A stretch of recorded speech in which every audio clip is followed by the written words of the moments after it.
A historical conversation on recreation. What is recreation? Joseph Smith clearly advocated athletic and recreational activity because he recognized that physical activity benefited the mind and spirit as well as the body.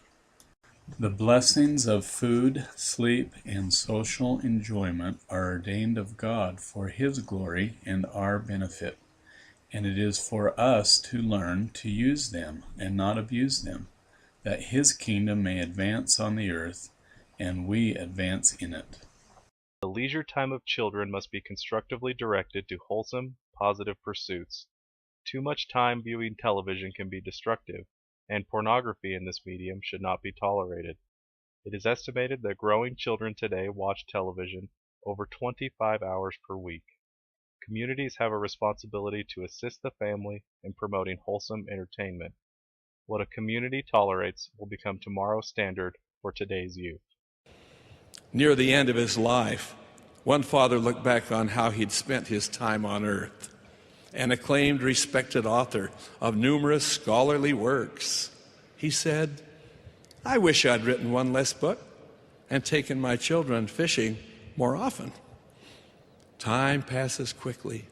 Many parents say that it seems like yesterday that their children were born. Now those children are grown, perhaps with children of their own. Where did the years go, they ask. We cannot call back time. That is past. We cannot stop time. That now is. And we cannot experience the future in our present state. Time is a gift, a treasure, not to be put aside for the future, but to be used wisely in the present. What has been and is the recreation in the church? As a youngster, John Hess occasionally played with the Smith children, and he recalled when the prophet got tired of studying, he would go play with the children in their games about the house, to give himself exercise, when he would go back to his studies as before. He is known to have wrestled, pulled sticks, engaged in snowball fights, played ball, slid on ice with his children, played marbles, shot at a mark, and fished. Another reason the prophet was so supportive was that he hoped to dispel many of the sanctimonious attitudes of many religionists who believed activities such as athletics were not consistent with Christianity. Life is best enjoyed when time periods are evenly divided between labor, sleep, and recreation. All men, women, and children should labor, all must sleep, and if mental and physical balance is to be maintained, all people should spend 1/3 of their time in recreation, which is rebuilding, voluntary activity, never idleness. 8 hours work, 8 hours sleep, and 8 hours recreation. Our work, our everyday labor, our whole lives are within the scope of our religion. This is what we believe and what we try to practice. Yet the Lord permits a great many things that He never commands. The Lord never commanded me to dance, yet I have danced. You all know it, for my life is before the world. Yet while the Lord has never commanded me to do it, He has permitted it. I do not know that He ever commanded the boys to go and play at ball, yet He permits it. I am not aware that He ever commanded us to build a theater, but He has permitted it, and I can give the reason why.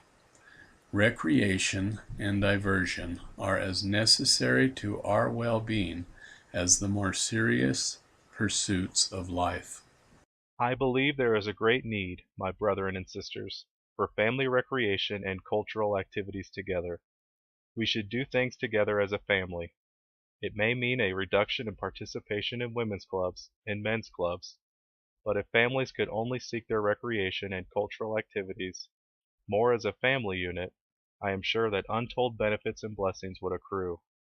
A little boy was asked only this last summer, after he said he was going to a summer camp, "What is a summer camp?" And he answered, "Those places where little boys go for mother's vacation." Let us take more of our vacations together as families.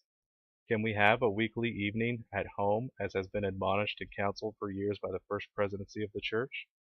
More wholesome activities together is a great need of the families of America. You can't have a strong nation without strong families.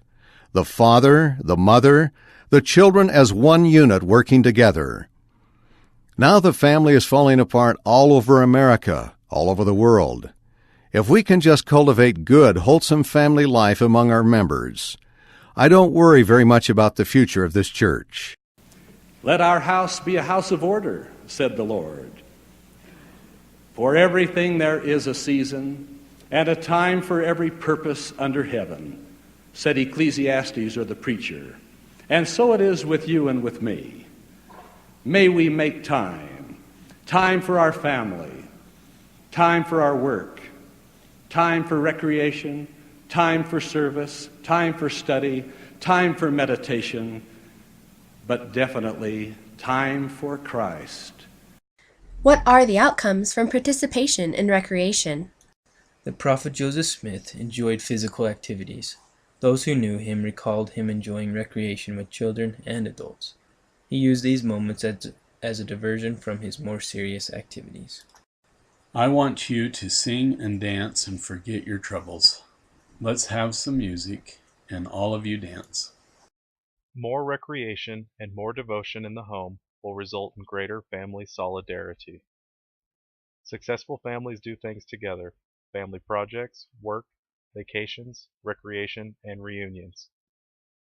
Rest and physical exercise are essential, and a walk in the fresh air can refresh the spirit.